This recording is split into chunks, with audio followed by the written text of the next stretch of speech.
Happy Ugadi friends. இன்றைக்கி நம்ம போலி செய்கிறத பார்க்க போகிறோம் யுகாதிக்காக. அதுக்கு நம்ம தேவையான அளவு வெல்லம் போட்டுக்கலாம். கொஞ்சோண்டு தண்ணி சேர்த்துக்கிறேன். அதில்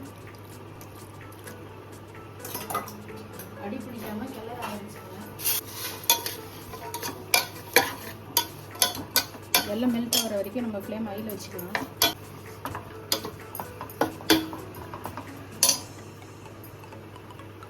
இது கூட சைட் பை சைடு நான் கடலைப்பருப்பை தேவையான அளவு கடலைப்பருப்பு வேக வச்சு நல்லா மிக்சியில் உடுத்து வச்சுருக்கேன்.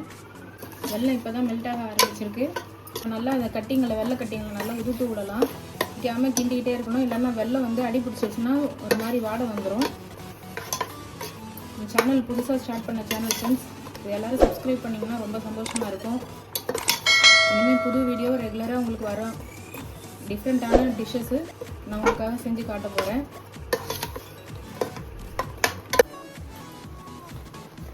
பாருங்கள் ஃப்ரெண்ட்ஸ், வெல்லம் நல்லா கொதிக்க ஆரம்பிச்சிச்சு. அவ்வளோதான், நம்ம லோ ஃப்ளேம் வைக்க போகிறோம். வச்சுட்டு வேக வச்ச கடலைப்பருப்பை மிக்சியில் அரைச்சி வச்சுருக்கோம் இல்லையா, அது கொஞ்சம் கொஞ்சமாக சேர்க்க போகிறோம். திருப்பி ஃப்ளேம் ஹையில் வச்சுக்கிறேன். ஃப்ரெண்ட்ஸ், இது நல்லா திக்கான கன்சிஸ்டன்சிக்கே வரணும். அது வரைக்கும் நம்ம கிண்டணும். இப்போ வெள்ளம்லாம் ஆயிடுச்சு. நல்லா நான் பாகு வெல்லம்னு கடையில் கேட்டு வாங்கியிருக்கேன். நீங்கள் நார்மல் வெல்லமும் போடலாம். பாகு வெல்லம் போட்டிங்கன்னா இன்னும் கொஞ்சம் நல்லாயிருக்கும், ஸ்வீட்டும் நல்லாயிருக்கும். நான் இதில்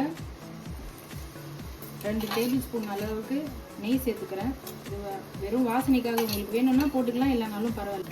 திருப்பி நல்லா மிக்ஸ் பண்ண ஆரம்பிச்சுங்க.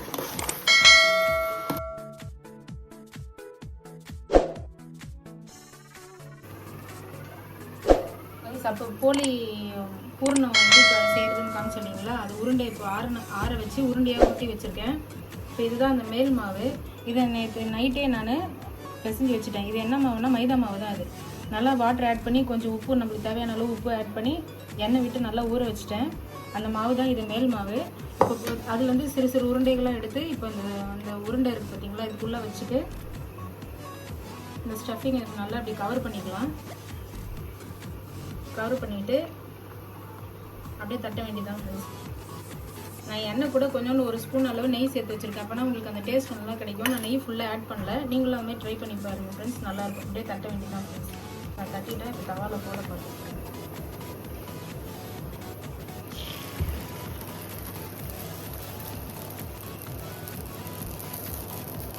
எடுத்துக்கலாம்.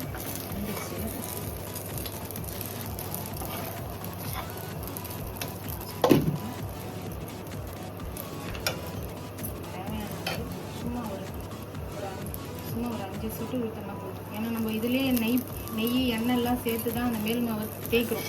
அதனால் அதிகப்படியான எண்ணெய் இதுக்கு பிடிக்காது. கொஞ்சோண்டு அந்த தவாவில் ஒட்டாமல் இருக்கிறதுக்கு நீங்கள் போட்டிங்கன்னா போதும் ஃப்ரெண்ட்ஸ். இந்த பக்கமும் கவனம் வச்சுக்கலாம். நம்ம பிறகு ட்ரை பண்ணிவிட்டு எல்லோரும் சொல்லுங்கள் எப்படி இருந்ததுன்னு. அவ்வளோதான் ஃப்ரெண்ட்ஸ், இது செட் ஆகிடுச்சு. இதுக்கு இப்போ நம்ம தேவையான அளவு ஒரு 5 சொட்டு விட்டால் போதும்.